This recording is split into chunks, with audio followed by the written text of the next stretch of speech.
On fight day, we got some breaking news. Glover Teixeira is going to be defending his belt against Jiri Prochazka on May 7th for UFC 274. It's not official yet, but is currently in the works. So we do know that Jiri Prochazka is the guy they're looking at to put up next against Glover. And this is the fight everybody's been waiting for. Prochazka coming off that huge win over Dominic Reyes, and Glover getting the upset over Jan Blachowicz. This is going to make for an interesting fight because it's the old versus the new. Glover is of the past generation. Jiri Prochazka is of the current. Historically, guys like Jiri Prochazka should beat guys like Glover Teixeira. That's how the evolution of the sport is supposed to carry on. Right, Glover Teixeira is 42 years old. He's been in the UFC since 2012. He made his MMA debut in 2002. Jiri Prochazka is 13 years younger. He's 29 years old, got into the UFC 2 years ago. He made his UFC debut in 2020. His third UFC fight is going to be for a title. And he made his MMA debut in 2012, 10 years later than Glover. This is the existential fight of the old-time veteran versus the young rising star, and also resembles the prominent submission artist of the light heavyweight division versus the prominent knockout artist of the light heavyweight division. Very few guys in this weight class can hold their own with Glover on the ground. He is one of the best Brazilian Jiu-Jitsu artists to ever fight in the light heavyweight division. Jiri Prochazka, on the other hand, is one of the best knockout artists in the weight class. He's one of the most dangerous guys Glover's ever had to come across in his entire career. Now here's the thing coming into this. Even though Glover is older, he's been more active in the game than Jiri. Jiri Prochazka has only been fighting like one time a year, right? He fought once in 2020 against Volkan Oezdemir, and then one time in 2021 against Dominic Reyes. That's almost going to be a full year of inactivity once he goes up against Glover, which is going to give Glover a bit of an advantage going into the fight. And the threat that Glover is going to have to face for this one is something that's pretty familiar with. A bunch of the guys he's fought lately have been trying to keep it on the feet and blast them out using their speed advantage and the great amount of power that they can naturally generate from their body. Jan Blachowicz,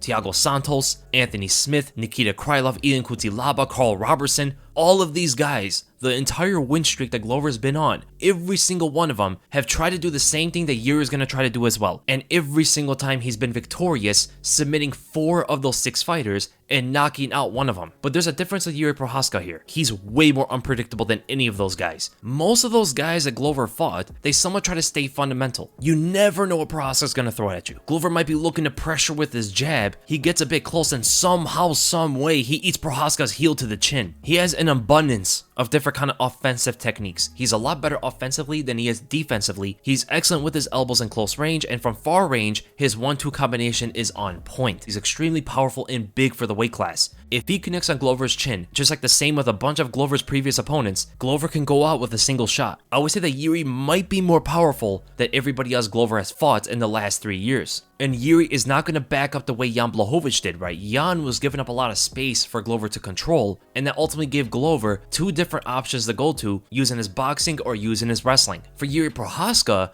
he's going to be throwing shots at Glover from start to finish. He's going to try not to allow Glover to pressure him to the cage, and for everything that Glover throws, Prochazka's going to look to answer it with more power. So on the feet, for sure, Jiri has a massive advantage in so many areas of the game. But when it comes to grappling, when it comes to wrestling, this is where I'm actually scared for Prochazka. Because in the past, when you look at Jiri fighting in Rizin, he was taking down a bunch over there, man. He just doesn't have great wrestling instincts. When he's striking, he gets kind of caught up in that whole mix. It seems pretty difficult for him to strike and wrestle together. And if Glover takes Jiri to the ground, this is going to be a rinse and repeat of what Glover's been doing for the last 2 years. Very few guys in this division can hang with Glover on the ground, and I believe Jiri is not one of those guys. Jiri can overextend himself and even get caught by a double leg in the center of the cage and get taken to the ground. Most of the guys that Glover has fought, he's had to pressure him to the fence. With Jiri, the takedown possibly can come a lot easier, but at the same time, this is a fight that Glover can also get knocked out a lot easier, so this is definitely a game of inches.